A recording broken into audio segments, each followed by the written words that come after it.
Bersih. Apa? Gimana? Ada loh. Bang Cuma.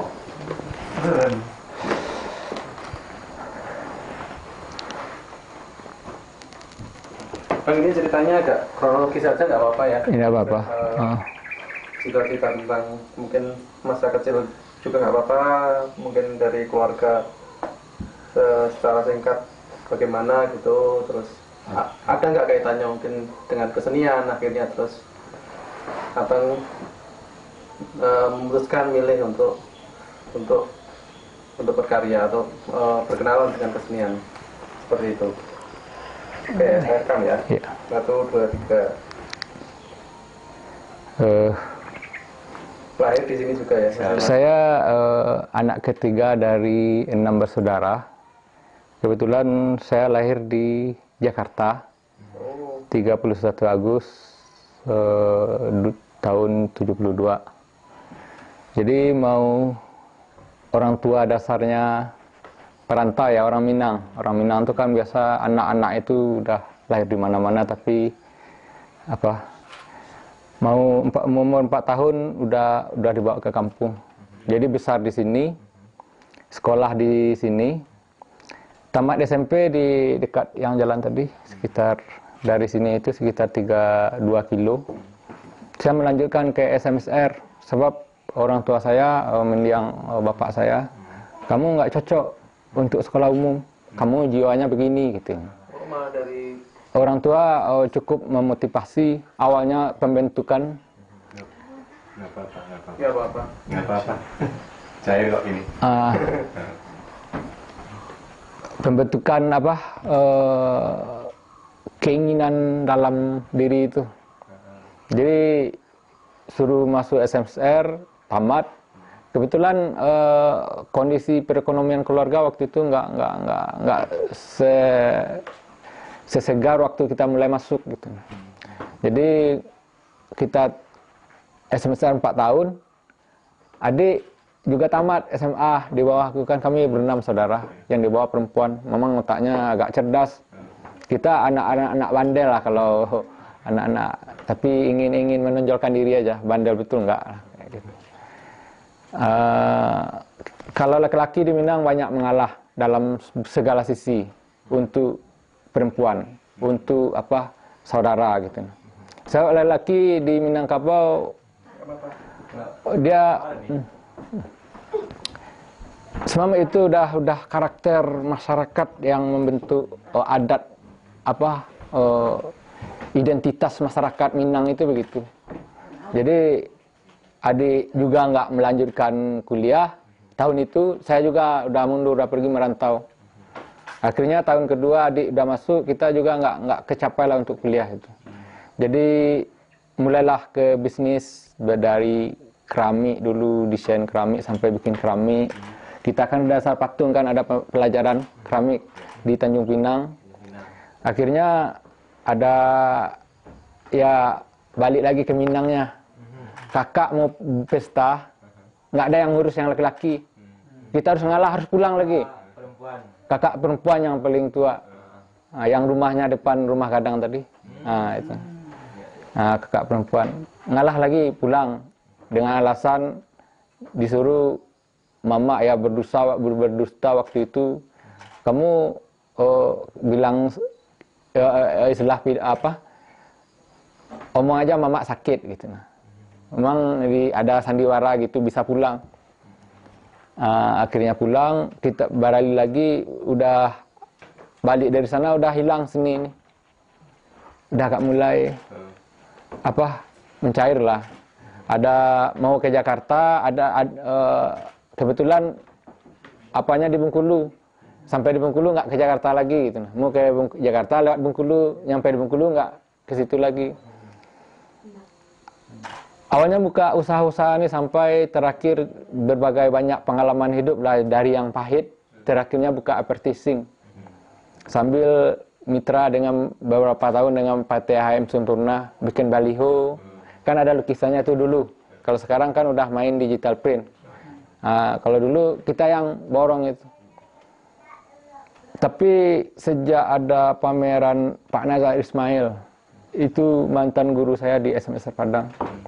Dia pameran di Bengkulu. Kebetulan kita di Bengkulu cukup pergaulan cukup bagus. Kita kan masih wilayah seni juga. Bikin advertising, borong taman, bikin patung taman itu kan masih di situ agak termotivasi untuk kesenian nih. Jadi udah dicanangkan kalau dapat duit, ada modal, aku mau melukis. Jadi usaha ini jalan, aku mau melukis. Itu udah dijalankan.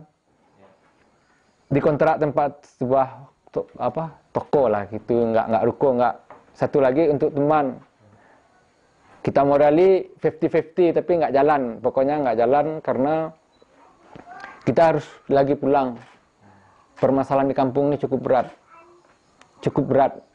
Ada sengketa tanah.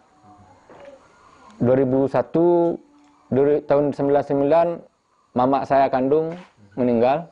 Tahun 2000, bapak meninggal. Tahun 2001, saya pulang kampung. Nah, itu cerita pulang di kampung. Karena pulang ini harus pulang. Itulah mungkin jalan yang harus, udah pilihan gitu, pulang kampung. Karena berbagai hal. Ya, mungkin buat ini, mama yang dimaksud itu adalah saudara kandung laki-laki dari ibu gitu loh. Itu yang bukan ibu. Paman. Gitu. Ya. Jadi setelah tahun 2001 pulang, kita udah mencari kehidupan baru lagi di kampung. Mau apa, mau buka ini, mau buka itu, mau buka yang lain, udah bekerja sama orang, tapi terbentur sama lukisan terus. Sebab tahun 2000 sebelum pulang kampung, kita pergi ke Jogja, beli alat-alat lukis. Di sana udah mulai melukis. Di Jogja, tahun 2000 itu udah mulai melukis. Karena sejak Pak Nazar Ismail datang itu, menggebunya sampai ke sana, sampai beli alat lukis, coba melukis. Dan sudah banyak melukis, tapi belum pernah ikut pameran. Belum pernah, pernah di kalau untuk sebuah event pameran itu sangat, walaupun sangat didambakan lah begitu. Jadi tahun 2001, kan catnya masih ada, di rumah coba melukis potret. Potret di rumah, akhirnya ada orang mesan, lalu buka di Bukit Tinggi, sebuah tempat di depan bioskop Eri. 6 bulan di sana lumayan, karena lumayan kita mau cari tempat yang lebih gede. Akhirnya salah perhitungan, sebab tempat yang itu yang bagusnya, bukan masalah tempat yang gede. Akhirnya melukis saja waktu itu. Timbul kekecewaan karena kita masuk wilayah pasar. Yang kita butuhkan bukan melukis kayak gini. Jadi 6 bulan cuma melukis saja tempat yang nggak ada buka. Jadi 6 bulan, udah tahun 2003 saya ke sini, ke rumah ini. Balik melukis di sini. Jadi ada seorang kawan yang memotivasi, yang mensupport keinginan saya mau gini. Jadi saya melukis di rumah. Tahun 2004, karena keinginan itu besar, ingin berpameran tadi, saya mencoba mengurus berpameran di Hotel Bumi Minang di Padang. Hotel Bumi Minang waktu itu hotel cukup nomor 1 lah di Padang waktu itu. Berat perjuangan waktu itu, karena kita nggak tahu yang seni ini bagaimana, itu kita cuman ingin belajar sambil jalan gitu. Yang apa seni itu bagaimana pun nggak tahu, yang penting kita bisa melukis gitu. Ya, jadi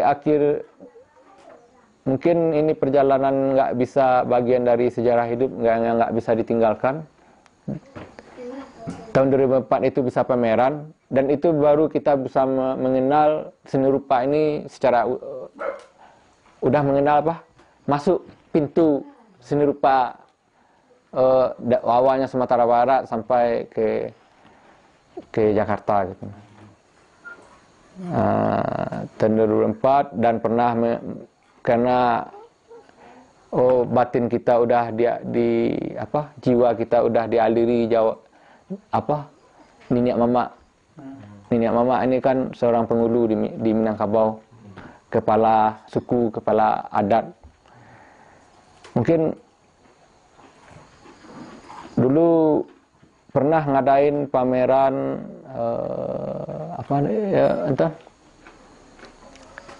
panorama pelukis Sumatera Sumatera Barat se-Indonesia di Sigi Galeri Bukit Tinggi, buka galeri sekalian. 2001 mungkin beberapa orang banyak tahu untuk, dan yang ikut waktu itu ada Stepan, ada banyak dari Jogja banyak.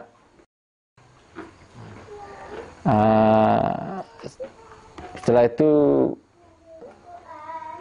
2007 kita kan ada peralihan antara gaya lama dengan yang baru. Sebab 2004 itu kan proses melukis. Jadi 2006 itu saya vakum melukis. 2006 paling menghasilkan satu lukisan waktu untuk pameran panorama.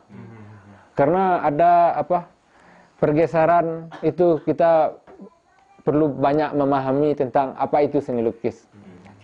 Apa itu konsep, apa itu wacana. Kita kan harus banyak belajar. Kebetulan mungkin ada hikmahnya dari pelaksanaan pameran panorama di Sigi Galeri tahun 2007 dulu. Saya kenal dengan seseorang namanya Miki Susanto. Awalnya saya ke Jogja dulu. Dia ke sini dulu.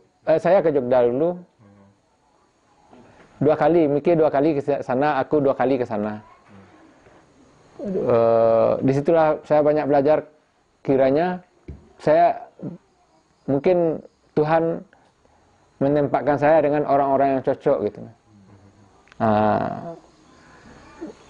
Akhirnya tahun 2011 saya lolos pameran Nusantara Imaji Ornamen. Itulah akhir dari keputusasaan. Saya bilang pernah sama kawan pelukis juga, kalau ini tidak lolos lagi, ini mau gantung lukis. Gantung puas. Kalau indah, kalau perjuangan untuk seni rupa udah cukup. Tapi kalau masalah hasil, ya namanya hidup ini pilihan, tidak masalah ya. Kalau gini kata Tuhan ya kita terima. Yang jelas begini, saya masih semangat sama lukis ini, spirit.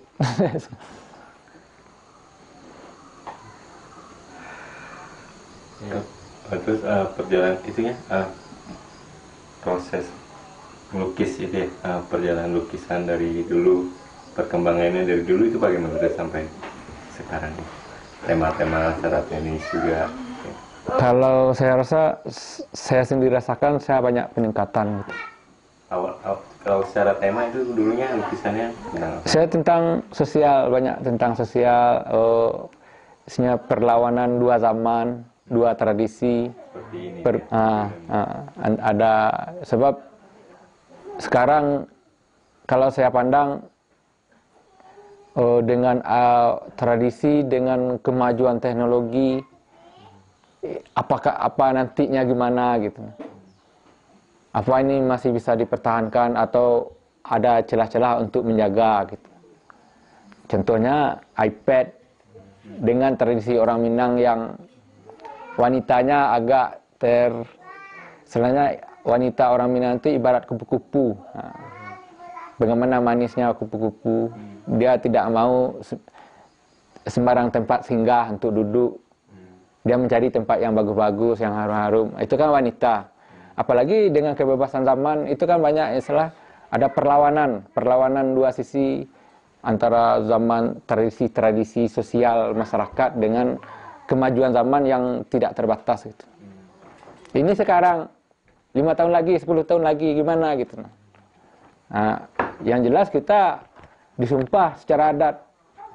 Kata nak berpucuk ke bawah, nak berurek di tengah di umpang. Itu kan seni itu kan tidak melukis saja kan. Pemahamannya dalam kehidupan kan juga. Nah, itu kalau dalam pandang saya gitu. Tapi ya namanya sama dengan siapa, nggak banyak referensi dari bacaan maupun dari ya itu sekelumit aja gitu. Secara teknik dulu juga apa kayak gaya aliran apa dari awal tuh melukis sudah kayak gini. Kalau dari awal memang agak realis, naturalis, deralis, yaitu kadang-kadang coba pencarian, ya akhirnya kayak ini yang sedang saya garap ini gitu. Nah jadi ya kita kan nggak anak 5, kita punya jabatan. Ya sambil jalan gitu dan kurang produktif gitu. Dan gaya berkesenian kita nggak sama dengan kawan-kawan di Jogja. Pagi masuk, jam 6 keluar, enggak gitu. Kalau kita jalan aja kadang jam 5 pagi kita baru keluar dari studio. Nah, jadi prosesnya itu begitu kurang produktif, mungkin kurang profesional apakah, enggak tahu ya. Tapi cuman begitu yang bisa jalannya tuh begitu. Nah.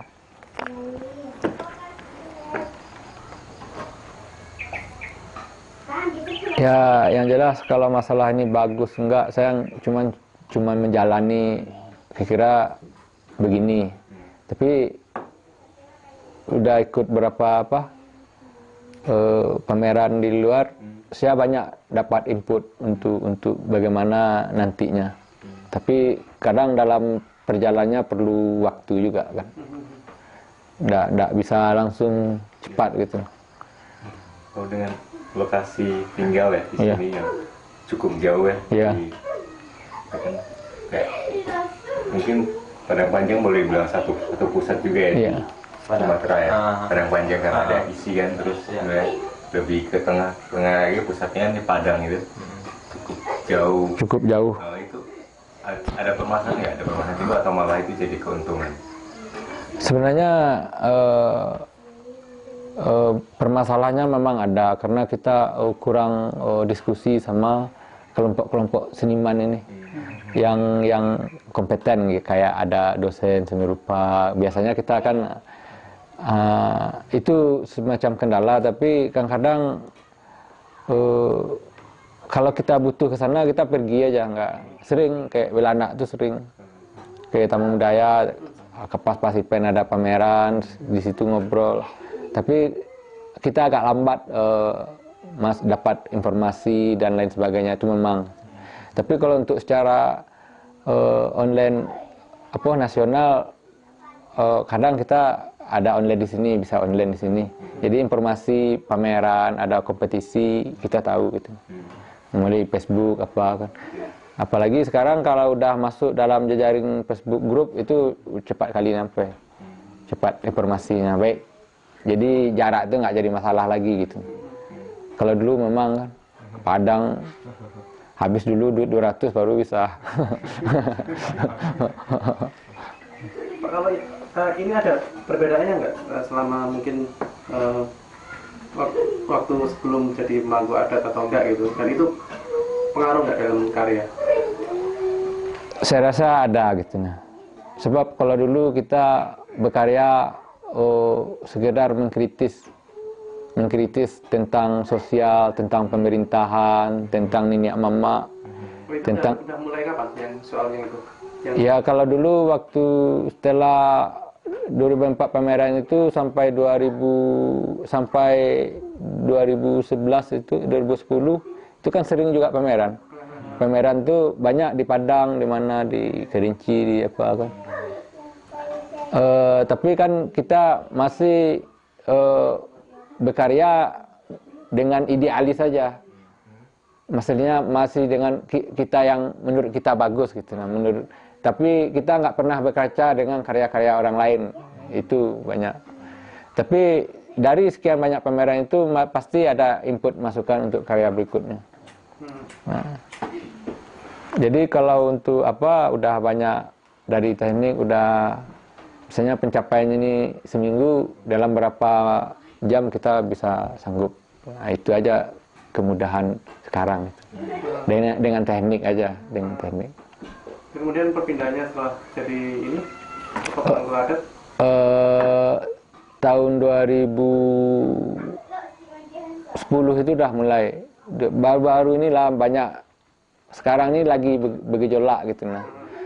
Karena apa? Kalau dulu kita mengkritisi, kita cuman bisa menilai gitu nah. Kalau sekarang kita harus berbuat apa yang terbaik. Ya termasuk ada kawan-kawan masih ngomong ini begini. Kalau kita itu rasa itu bagus, ya menjadi pemikiran untuk dalam konteks, dalam konsep, dalam penyampaian apa yang dia apa itu. Gitu. Oh, jadi sebelum jadi Nini Mama itu karyanya lebih mengkritisi Mama.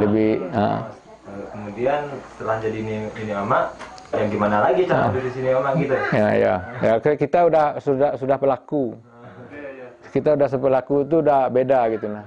Kalau dulu karyanya gini-gini ya, kita bedanya dalam keseharian Nini Mama pun kalau di Mage mungkin Nini Mama fenomenal juga.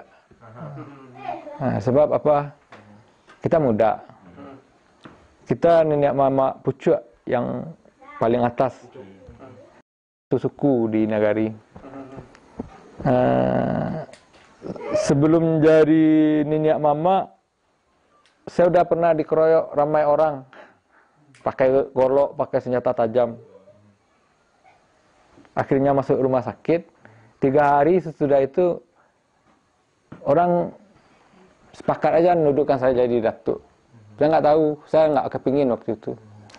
Saya tahu karena nggak kepinginnya karena saya ada sisi-sisi buruk dalam hidup saya yang sulit saya ubah. Dan saya orangnya jiwa apapun yang saya lakukan, jiwanya tetap jiwa seni gitu nah. Nggak bisa di formal yang aturan disiplin itu nggak bisa. Tapi karena aku bilang tadi ini udah perjalanannya udah diberi Tuhan yang nggak bisa saya hindari, ya saya jalani. Sebab kalau nggak jalani jadi beban dalam hidup. Karena kita disumpah kan. Dan kita berbuat ya di kampung juga harus belajar. Kita muda, apalagi adatnya panjang, banyak isi. Berbalik sudah ada arti, ada lagi artinya. Ada lagi artinya. Kita harus sampai ke wilayah sana kan. Wilayah filosofi yang alam terkambang jadi guru. Dan kita harus tahu takileh hilan ikan daya lajaleh jantan batino. Terkilas ikan dalam air udah tahu jantan atau betinanya terkilas. Itu kan kata kiasan, tapi dalam maknanya. Nah, jadi saya kira ada sinkronisasi antara jadi seniman sama pelukis. Setelah saya pelajari adat, saya belajar banyak buku-buku referensi dari nenek-nenek mama sampai ke Lubuk Basung, saya belajar adat. Kalau saya boleh tahu, ini hubungannya terus kemudian antara keluarga, dari seniman, terus mungkin jadi kayak menguat itu kayak klien, jadinya artinya dari kayak pelayan masyarakat juga ya? Apa seperti apa gitu? Nah itu yang mensinkronkan kerja-kerja itu bagaimana? Maksudnya terus mungkin memang nggak ada, ini mungkin agak berbeda karena terus ini seniman lukis gitu mungkin, atau apa, terus mungkin pandangan dari masyarakat sendiri seperti apa yang di sini, atau malah itu jadi jadi proses berkesenian atau bermasyarakat yang berbeda dalam kerja-kerja kesenian itu seperti apa? Contohnya begini, saya kalau di daerah saya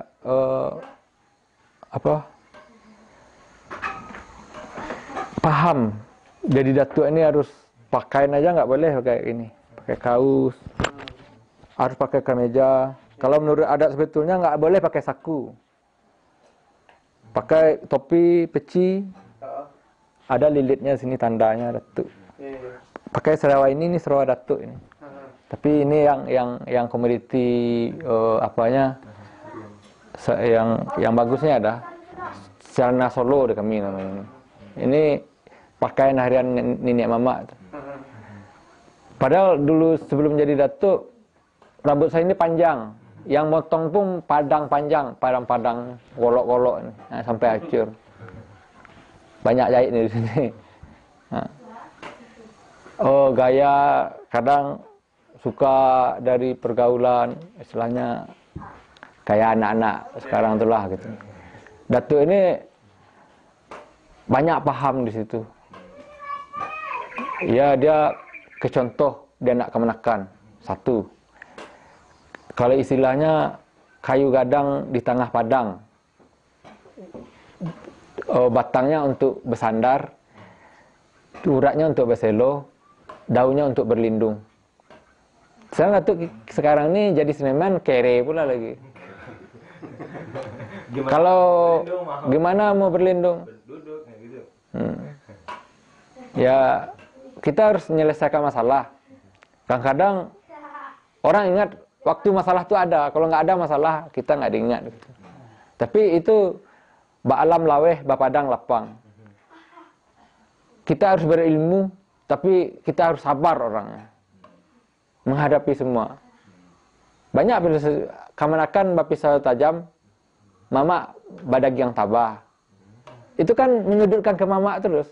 Tapi kalau mama yang nggak betul, banyak gadai harta pusaka. Ada pembangunan sini kerjasama dengan pemerintah ini, anak makan duitnya bawa ke rumah istri, itu bisa kaya. Tapi kalau mau jadi idealis, ya kayak gini. Itu sebenarnya. Tapi kalau apanya dengan melukis, memposisikan itu aja. Kalau kita capek melukis, kita santai. Kalau santai itu pergi ke Mage, pergi ke kampung kan. Ada pepatah Minang ini, anak dipangku kamanakan dibimbing orang kampung dipatenggangkan. Anak digendong, kamanakan dibimbing dengan harta pusaka. Orang kampung ini misalnya ada gotong royong, ada kebutuhan kampung, ada yang meninggal, ada barale. Kita harus ikut kalau sebagai pemangku adat namanya. Kadang-kadang jangan salah kalau kita nggak ada, bisa-bisa semua orang nggak mau naik rumah. Kalau kita nggak ada, kalau nggak dengan yang bagus, itu adat.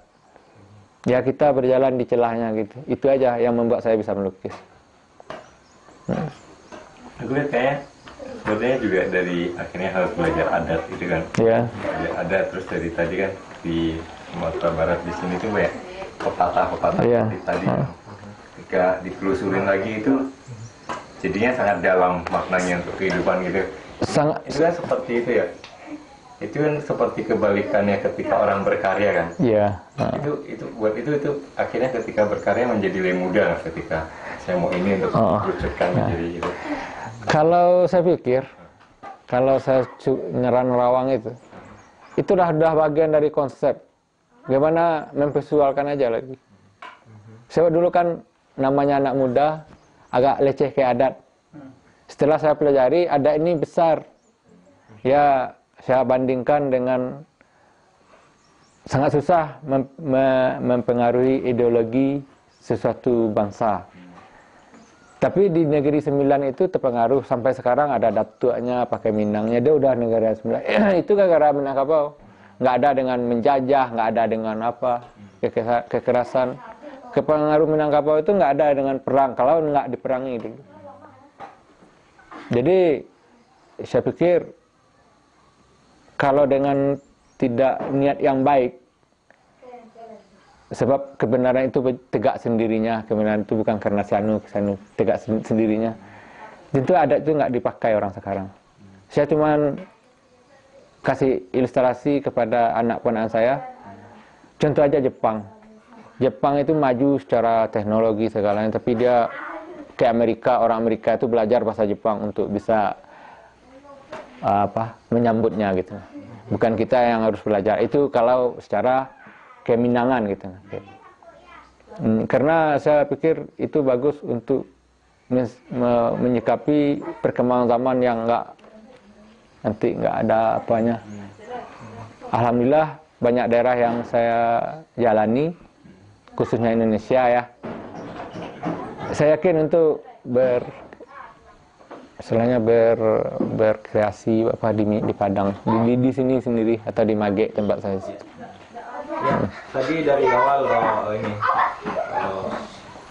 Dahen mengatakan melukis itu mulai dari potret, kemudian belajar secara ya begini ya belajar sendiri lah gitu. Kalau mau update mungkin ke Padang atau gini. Nah, jadi itu mengalami perubahan-perubahan gitu lah. Ya. Ada yang dapat dari Padang, bawa sini terus berubah gitu.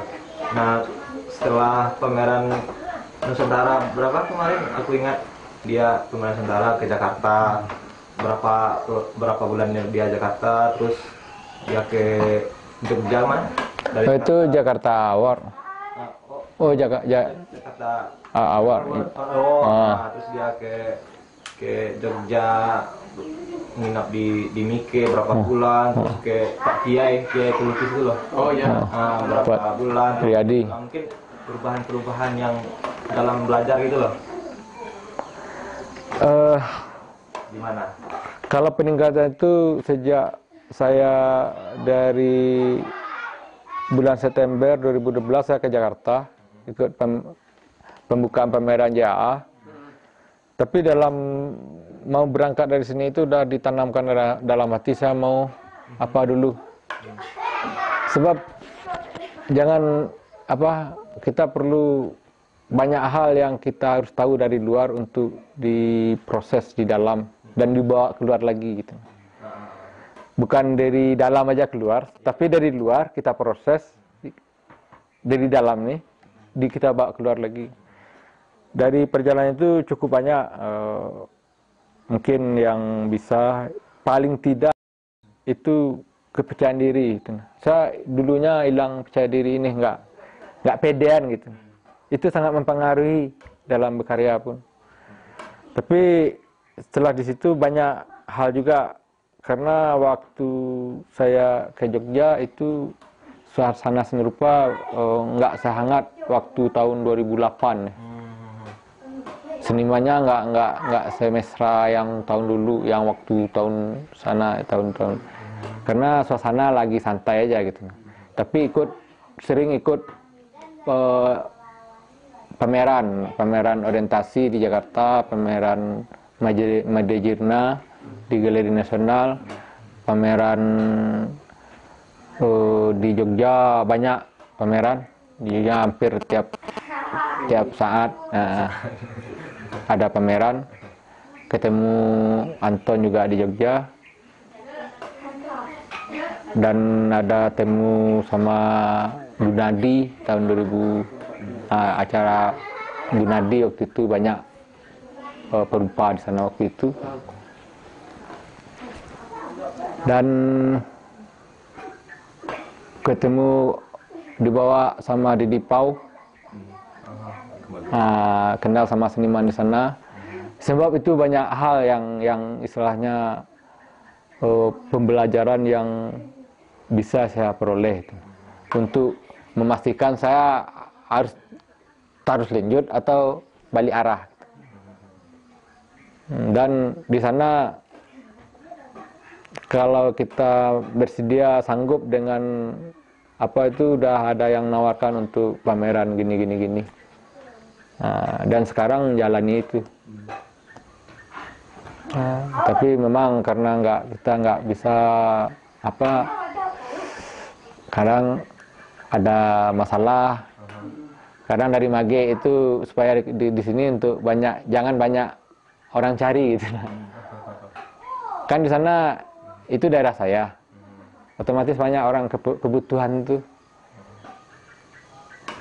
ya bertengkar, masalah sawah, masalah masalah banyak barale, pesta. Jadi agak menjauh orang, yang penting-penting aja dulu sementara kan gitu. Lebih fokus. Yang terbenturnya kadang karena kita melukis belum bisa ada feedbacknya. Itu yang kesulitannya kadang-kadang. Feedback misalnya, bukan feedback itu paling tidak kita untuk beli cat, beli rokok, beli biaya anak, itu belum. Itu yang belum. Ada pun belum apalah rasanya, belum pas. Tadi saya nanya lagi itu maksudnya gini kan, ketika di pelajari adat itu kan itu cuma sepertinya mungkin saya salah ya, mungkin cuma kayak ada yang pepatah yang tadi itu terus yang artinya sangat dalam kan, ketika itu kan mencoba memahami itu, akhirnya dapat misalnya dan kadang saya berpikir juga seniman ketika berkarya itu dari pengalaman pribadi yang sangat luas, tapi gimana mengkerucutkannya divisualkan seperti itu ya. Itu kan seperti kebalikan dari pepatah yang paling kecil. Di luasnya. Dia kebalikan. Itu membantu nggak ketika berkarya? Belajar ada itu terus ketika untuk berkarya kan kembali seperti jalan pulang itu bantu nggak untuk ketika satu ide besar itu untuk dikerucutkan di atas kanvas? Kalau saya rasa itu sangat bisa membantu, bisa sangat membantu gitu. Kenapa? Karena dalam istilahnya adat ini kan pembahasan di sara. Paling tidak kita juga paham dengan agama. Dalam kehidupan yang hakiki apa gitu. Seni nggak bisa lepas dari situ. Kalau kita anggap itu pikiran saya, itu nggak mungkin ya. Tentu kita ada dasarnya. Paling tidak ada saat-saat tertentu kita ini begitu cerdas, tapi kita nggak sanggup menyampaikan apa yang kita pikir tentang hidup dan itu. Cuman itu aja membantu kita dalam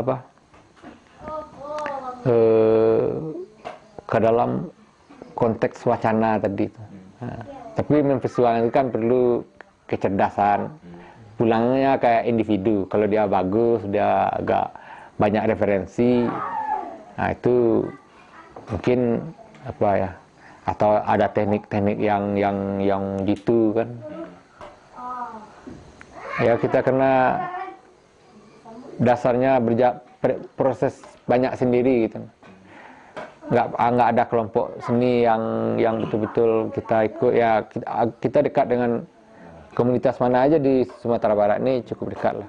Pentagona, Belana, isi Padang Panjang tuh banyak orang tahu lah, pada kenal semua lah, Taman Budaya.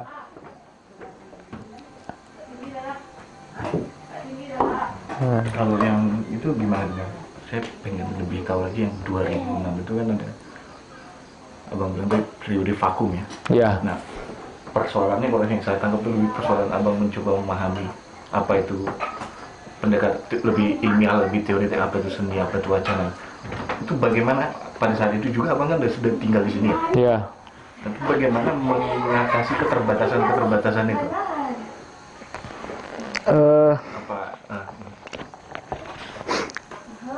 Saya sadar dengan keterbatasan yang saya miliki itu. Karena setelah saya mulai ikut-ikut pameran, berarti seni ini nggak seperti yang saya bayangkan sebelumnya. Kalau bayang sebelumnya, saya ini udah bagus gitu. Udah bisa melukis potret sampai bisa orang suka potret saya gitu. Kan kita udah anggap kita ini bagus, pintar gitu. Setelah ikut pameran, setelah saya banyak tahu, ketemu kawan-kawan lama, saya tamat SMSR, dosen-dosen UNP, dosen di ISI itu umumnya letting-letting saya gitu. Jadi saya banyak kenal. Untuk mengatasinya, ya itulah.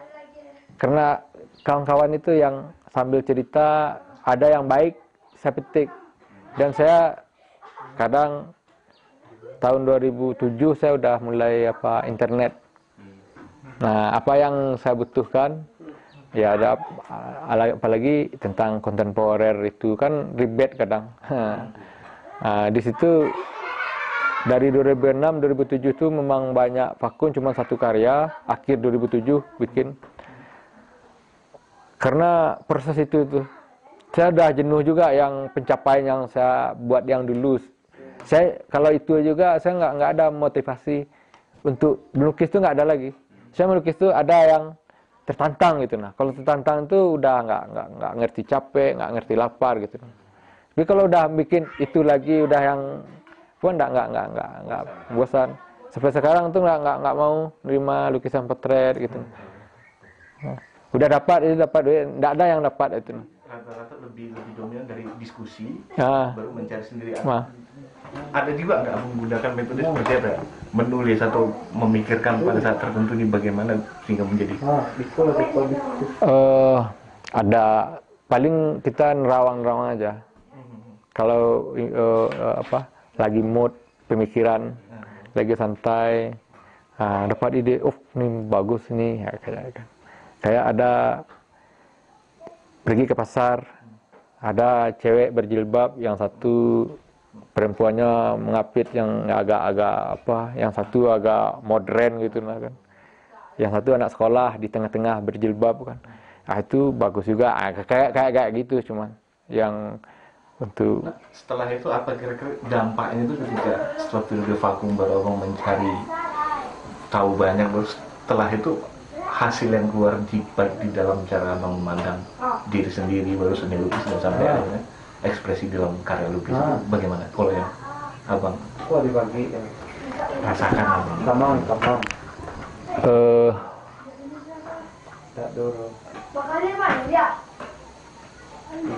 Ya kalau ya itu tantangan kedua gitu nah. Ya yang saya harus jalani pertama keterbatasan banyak, tetapi karena ada kemampuan saya untuk melahirkan sebuah karya, apa yang saya butuhkan memang saya mau cari bahannya, ininya, kapan perlu modal saya modali dulu gitu. Sampai ini kapan perlu saya edit dulu di laptop. Begitu. Kalau yang saya tuju itu saya mengkritisi masalah Indonesianya atau masalah sosialnya gitu, nah, masalah itunya. Yang lebih saya simbol-simbol yang lebih mendekati itu apa itu.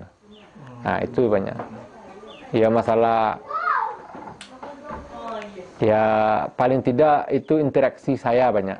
Interaksi saya contohnya berapa karya itu mewakili apa yang saya alami saat ini. Contohnya golok waktu pameran Nusantara, golok terpotong gitu. Itu golok seharusnya memotong, ini yang terpotong kan, itu apa yang saya alami, tujuan kita begini, hasilnya begini, dan hibah hati kadang-kadang begitulah. Jadi banyak terkaitnya cuma begitu. Kalau karya itu agak redup, auranya itu hidup saya juga agak begitu. Kaitannya cuman itu. Kalau tadi dari tematik tuh sempat abang sampaikan tradisi dan dalam pertarungannya dengan yang modern. Baru tematik apa lagi? Ya, perjalanan tematik yang abang punya. Ya ada yang tentang tema-tema tentang contohnya saya bikin gambar sop dalam piring. Piring itu sop tuh daging-daging itu saya bentuk peta Indonesia. Dalam berpikiran saya kalau kami di sini memahami kalau udah den sup anggolai kayaknya. Itulah udah rendah mana, udah pengancaman. Saya ngartikan Indonesia ini dari masalah banyak yang berkecamuk pada waktu itu udah kerdil Indonesia. Digertak Malaysia aja berani, kan gitulah, kita negara besar. Saya simbolkan melalui itulah masalah tema yang saya sampaikan. Indonesia ini, dan di bawah sop itu mangkoknya saya bikin tulisan China sih. Di mangkoknya itu karyanya ada di laptop nanti. Secara ekonomi kita sebenarnya udah diapain, tempat mangkok aja udah Cina, jadi kemandirian tuh nggak ada, jadi udah dipandang rendah gitu.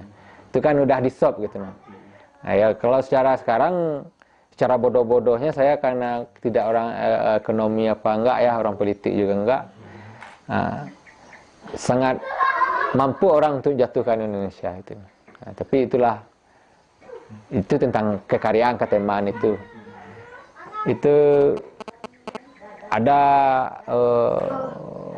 apa dulu, Roda Kehidupan. Judulnya sekarang Merantau, lukisan roda, di atas roda itu ada gedung-gedung. Nah, cuman udah banyak eksploitasi jadi lahan akan itu. Sebenarnya kan masalah tema itu kan saya simbolkan begini, saya simbolkan gitu aja. Nah, diiringi dengan perjalanan waktu saya 6 bulan dari Jakarta, Jogja, Padang. Nah. Kalau ini kalau saya pribadi kan mandang abang pertama sebagai seniman lukis, baru ternyata muncul juga pandang sebagai seorang pemangku adat. Itu kan 2 orang. Nah kalau lingkungan sekitar ini memandang abang lebih dominan mana tuh? Apa memang bisa dipandang nggak sekali lebih apa memang tentu pasti pemangku adat? Ada nggak kira-kira yang memandang sebagai sosok seniman gitu? Kalau orang kampung saya itu yang agak intelek, orang lebih memandang saya seniman, tapi seniman datuk. Soalnya kalau derajatnya datuk yang saya junjung, sebenarnya siapapun jadi datuk, yang gelar yang saya junjung ini orang seharusnya dihormati orang. Itulah posisi saya yang saya alami di kampung. Itulah saya harus berwibawa gitu. Tapi saya orangnya nggak gitu, nah itu masalahnya. Karena itu aja. Nah, orang ngerti dia itu seniman. Nah itu aja. Kalau yang ngerti gitu, nah yang udah tengok apa, udah cerita-cerita. Kalau dulu kan pernah masuk koran misalnya kan. Nah, tapi kalau orang nggak ngerti banyak lah gitu. Kok pakainya begini. Sebenarnya kalau seorang datuk tuh bercerna levis itu nggak apa-apa, tapi janggal. Gitu aja. Tapi kita masih pakai kadang. Kita masih pakai. Nggak apa-apa, tapi Jadi datuk sendrek ya. Kalau apa dari keseniman itu mempengaruhi nggak cara dengan ada, kalau tadi itu Bang Ibrahim itu bilang kalau adat dipakai itu selalu baru, tapi pakaian baju dipakai itu selalu sama. Iya. Jadi usana. Ini kalau tadi kan lebih kepada bagaimana posisi abang sebagai pemangku adat mempengaruhi keseniman. Nah ini balik. Bagaimana posisi abang sebagai seniman mempengaruhi posisi abang sebagai pemangku adat, sekaligus mungkin apa ya, mungkin sebagai tafsir adat itu kan, pembaruan. Ada, sebab ditambah kata si Ibrahim tadi, misalnya sekali ayah gadang, sekali tapian berubah. Sebab ada tradisi-tradisi yang saat ini, zaman ini nggak layak lagi kita terapkan. Harusnya tidak diperlukan lagi gitu. Nah, istilahnya ini terlalu mubazir. Zaman kan udah maju. Nah, itu paling yang mempengaruhi saya untuk merubah itu dan mengangkat suatu hal-hal yang ditinggalkan, padahal itu bagus untuk mengikat emosional badun sanaknya dia sesuku ini, menjalin silaturahminya. Nah, itu saya mati-matian untuk berusaha menghidupkan ini, dan itu jalan, dan itu dia bisa bantu yang susah, dia apa. Contohnya apa, Bang? Contoh konkret. Contohnya bikin organisasinya. Dia kalau ini struktur Nenek Mama udah ada nih. Ini dibikin organisasi dia sama dia. Ketua pengurusannya itu secara dipilih. Dan dengan aturannya apa-apa visi misinya ya, seciok ayam senciang basi ya, sakit sama sakit, senang sama senang kan, itu saling bantu-bantu baik dalam soal pendidikan, soal sosial ekonomi, pesta-pesta gitu. Nah, kadang-kadang untuk sosial keagamanya kita ada korban di kampung ini terlalu banyak, lebih korban nih, kita opor ke sana, kita jauh di daerah Pasaman sana, ada sukunya Melayu, kita bantu, dan yang dia 12 rumah dapat 150 orang, kan udah sekampung itu udah dapat daging kan gitu. Itu ngangkat moral saudara kita. Cuman di hal-hal situ kita mulai itu menyelesaikan masalah. Menyelesaikan masalah itu sebenarnya lah dilakukan oleh nenek mama yang dulu gitu. Tapi strategi kita adalah pendekatan kedua belah pihak. Tidak ada terlalu formal langsung di forum, nggak, susah. Kalau antar individu dia dekat, akhirnya kalau dia udah sama-sama mau baikan, ya baikan, enak nyuruh. Kalau ini nggak mau, nih mau disuruh juga perang dan nanti kan. Mensiasati sebenarnya, mensiasati. Karena yang kita orang tua-tua, orang cerdas-cerdas, kaya-kaya malahan kan. Kita muda, agak reman, itu gaul pula kan. Cara masuknya yang penting. Tapi awal-awalnya sulit, tapi lama-lama orang sadar sendiri, pada segan malah. Jauh udah nyiak.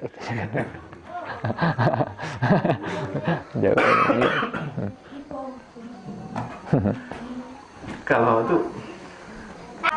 kesenian untuk memperbarui ya cara pandangnya. Nah selanjutnya bagaimana dengan melihat dari adat malah melihat kesenian itu sendiri. Nah kesenian itu baik kesenian karya-karya yang Bang lakukan atau yang lebih besar lagi kesenian-kesenian di Sumatera Barat itu bisa muncul nggak sebuah katakanlah sebuah tafsir kebaruan yang menurut Abang, kalau tadi kan kalau Abang bicara ada perbandingannya ada memang nilai-nilai yang patut dirubah karena memang zamannya berubah, tapi ada juga yang patut dipertahankan karena memang tak lekang gitu. Nah, kalau di dalam kesenian, nah sekarang bukan adat yang kita, tapi dari kesenian, seni lukis Sumatera Baratnya, seni rupanya. Apakah memang tampak juga ada unsur-unsur seperti itu, memang ada yang patut dipertahankan dan ada yang patut diperbarui? Kalau menurut saya pribadi, yang saya juga menyikapi ya perkembangan seni rupa nasional maupun perkembangan seni rupa internasional malahan kan, gimana sirkulasi lukisan juga saya sedikit banyak saya juga tahu gitu. Ya banyak hal yang perlu, ya mungkin ada yang perlu ada perubahan ya. Perubahan itu baik antar senimannya juga yang menjadi badan yang seharusnya harus diapain gitu. Nah. Sebab sebenarnya tidak terlepas gimana lah gitu. Nah. Itu serba susah. Senimannya kan susah diatur. Nah, susah diatur karena dia jalan sendiri, dia yang ngaturnya nggak tahu mau ngaturnya gimana gitu. Ya berjalan itu aja, tapi banyak yang perlu dari pemerintah pun, dari pusat pun, bagaimana kayak di luar negeri itulah.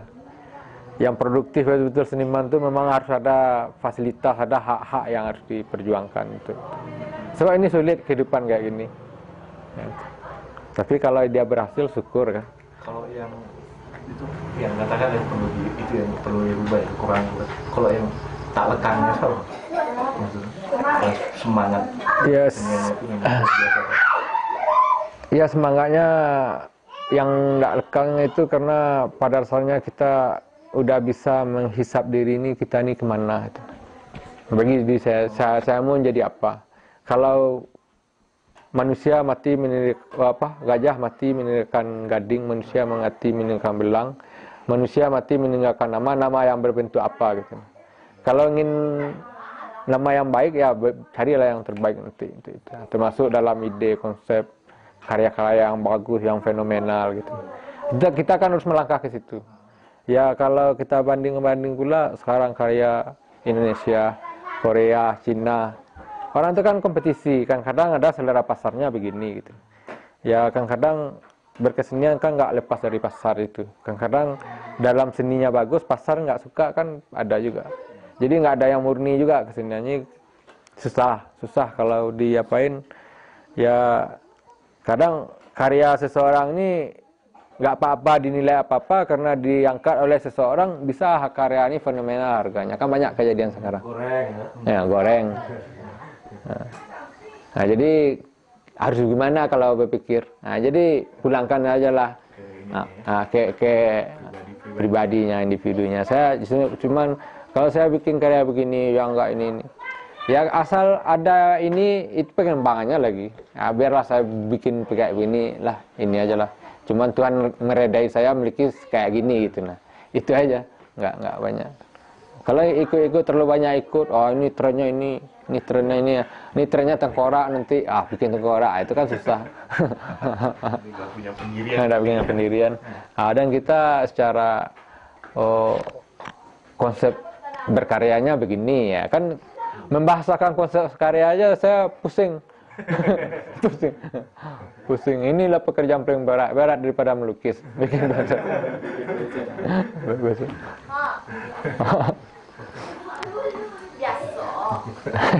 Jadi lebih mengalir kalau berkarya itu gitu mengalir lagi. Mengalir. Lagi niat mood itu langsung dikerjakan. Langsung dikerjakan. Konsep apa sekarang baru. Kadang sambil masih bias-bias kita ada proses, ada juga masih bias-bias yang kita maksud itu belum utuh gitu ya, belum final ya, tapi belum final, tapi kita udah eksekusi karena nggak tahan gitu. Itu bagian dari proses kreatif. Ya.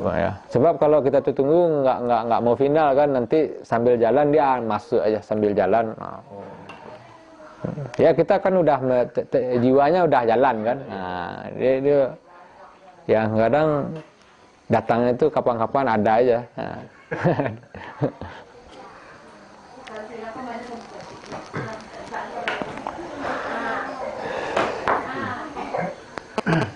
Masih banyak belajar kayak. Wah, belajarnya. Masih banyak belajar.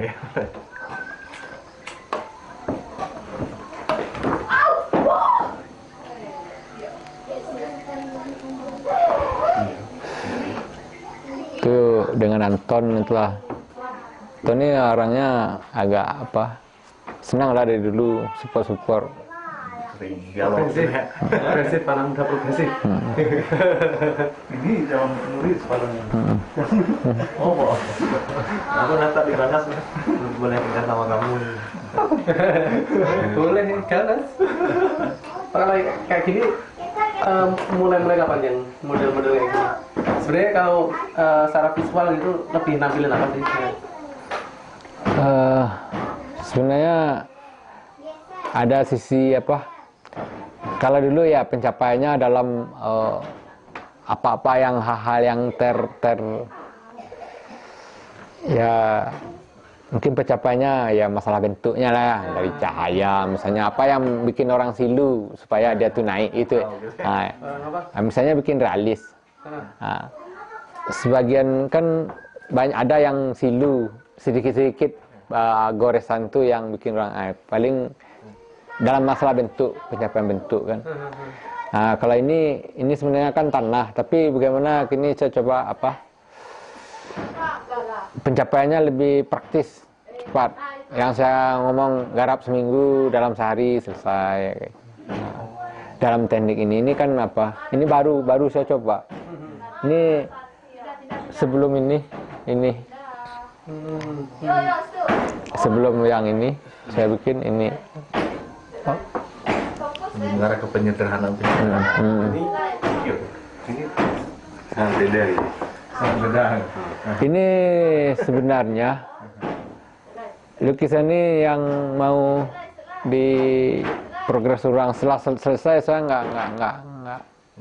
nggak srek. Dia itu dua jadi satu. Ini gambarnya dua, yang satu saya ambil, yang ini sudah selesai, saya nggak puas, udah tercapai, nggak ada, terlalu ringan kayaknya itu. Dia bagus tapi terlalu kurang nantang. Jadi saya ini ceritanya apa? Ini ceritanya apa? Tentang tahun, dia dua panel. Kalender. Kenapa kalender bulan tahun itu? Kenapa gitu? Ya. Kenapa gitu? Ya banyak hal yang. Itu bulan ya, 789 itu bulan. Ya bulan. Yang satu panelnya? Itu gambarnya ke atas. Ke atas. Itu apa? Angka juga? Enggak, itu ada kayak lukisan kalender. Ini kayak lukisan kalender. Kalau secara apanya udah jadi lukisannya, tapi saya rubah yang satu. Terlalu mudah gitu ya. Terlalu agak sederhana. Biasanya yang sederhana itu sangat sederhana lama. Enggak bang, enggak apa. Ya pikirannya enggak apa gitu nah. Waktu itu enggak srek. Jadi biarlah Jejak ya. jejak.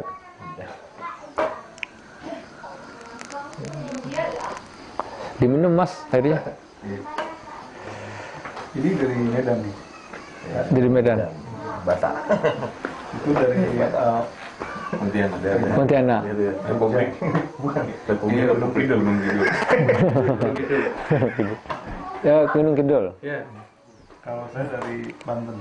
Oh, Banten. Kamu nggak ditanya, Wak. Enggak ditanya. Di Medan di mana? Medan. Kota Medan.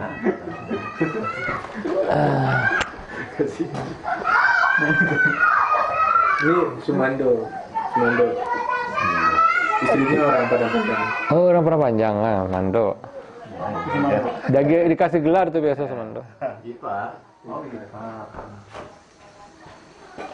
Belum kelar kok. Hah? Alung gelar lah. Banyak gelar. Sumando itu bukan. Semenda. Tambahan. Semando. Kalau di Palembang Mando. Berubah nggak Pak? Hah? Secara konsep itu, secara pemikiran konsep itu, Ya. akhirnya berubah nggak? Berubah. Atau sekarang seperti apa gitu? Kalau untuk berkarya sendiri? Ya kalau sekarang ya bagaimana apa yang saya alami, yang saya pahami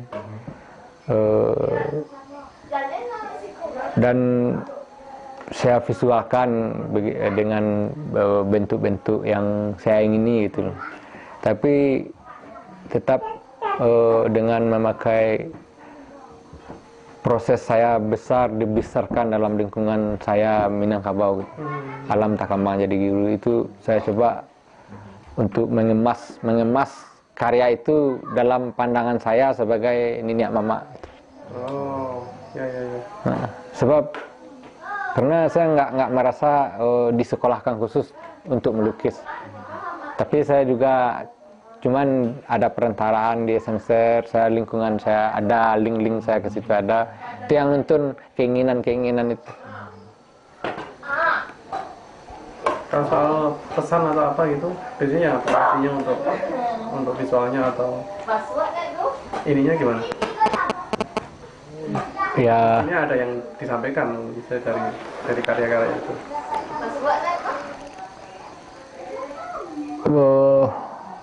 Mungkin ini tentu ada kita yang gambar penyampaian ini yang kita buat tentu ada tujuan, ada maksud, sebab akibatnya ya Pak, dengan tema secara keseluruhan, baik dalam keseharian, baik secara kehidupan, mungkin yang tersuruk yang sendiri dari saya ini. Sebab ada suasana melukis yang kadang saya nggak terkendali gitu. Kalau malam-malam saya itu ada yang mungkin itu aja. Ya. Karena saya juga orang suka zikir nih. Zikir. Ya. Nah, jadi kalau zikir itulah saya dekat sama Gus Buat Riyadi itu. Nah, jadi kalau dia berdetak, dia jalan itu, jalan. Ya kan spiritual juga sebenarnya. Nggak tahu. yang apa kan ternyata malah masuknya nanti ke message-nya spiritual juga. Pernah apa enggak? Itu kan bagian dari gimana lah.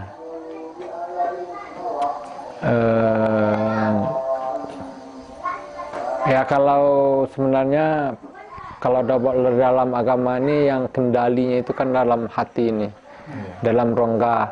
Kalbu ini kan ada 2 rongga gitu. Kalau itu diisi dengan kelima itu dari helaan napas itu udah berproses dengan 100 sekian 6.003 urat-urat 124 saraf-saraf ini itu. Jadi itu kalau ilmu tasawuf kan sampai ke situ dari butir-butir ayat-ayat Al-Quran itu.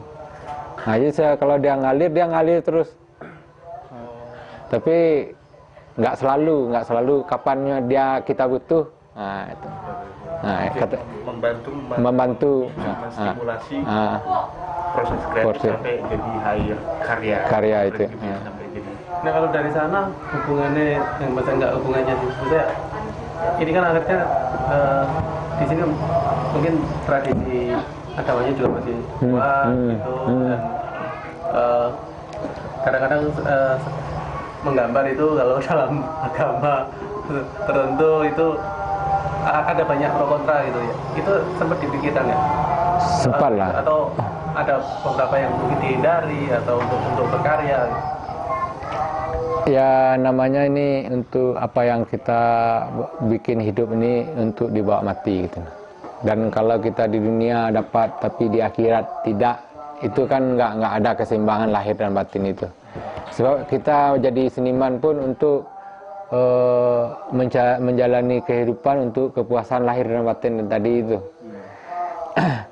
Kalau untuk mematung mungkin ada sedikit-sedikit, karena kita juga belajar ada guru, termasuk melukis gitu.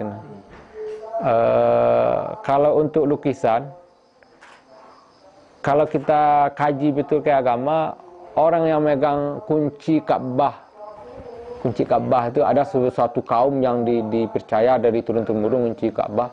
Di sana ada lukisan-lukisan nenek moyangnya dipajang di rumahnya, kan ada di TV.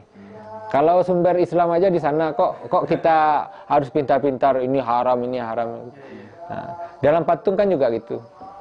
Memang dalam keyakinan Islam itu kalau ada benda-benda yang dibuat secara baik, bagus kayak patung, real, kita akan ada 2 alam, ada alam nyata dan ada alam gaib.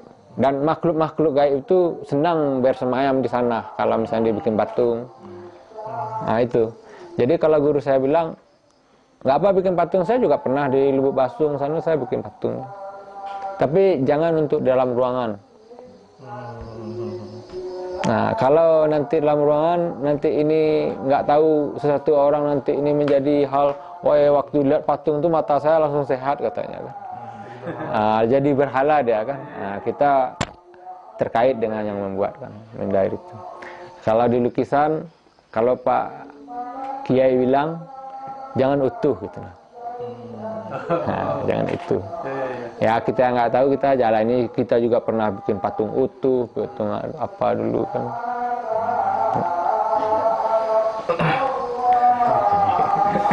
Dipandu juga dengan nilai-nilai agama, Oh iyalah. Kalau nggak gitu nggak bisa. Nggak. Saya dulu masuk Islam ini saya syahadat sendiri. Padahal saya udah bapak saya Islam, mama saya Islam. Saya pinginnya gitu. Sebab saya kalau itu kan masih turunan, saya pinginnya itu, itu pilihan hidup saya. Karena udah banyak pengalaman hidup yang pahit sampai pahitnya gitu. Yang itu udah banyak, termasuk masalah yang seberat-beratnya. Udah saya kayaknya sampai saya ini udah jalani, nggak tahu lah untuk ke depan udah nggak ada lagi yang berat-berat. Yang senang-senang aja lagi kan.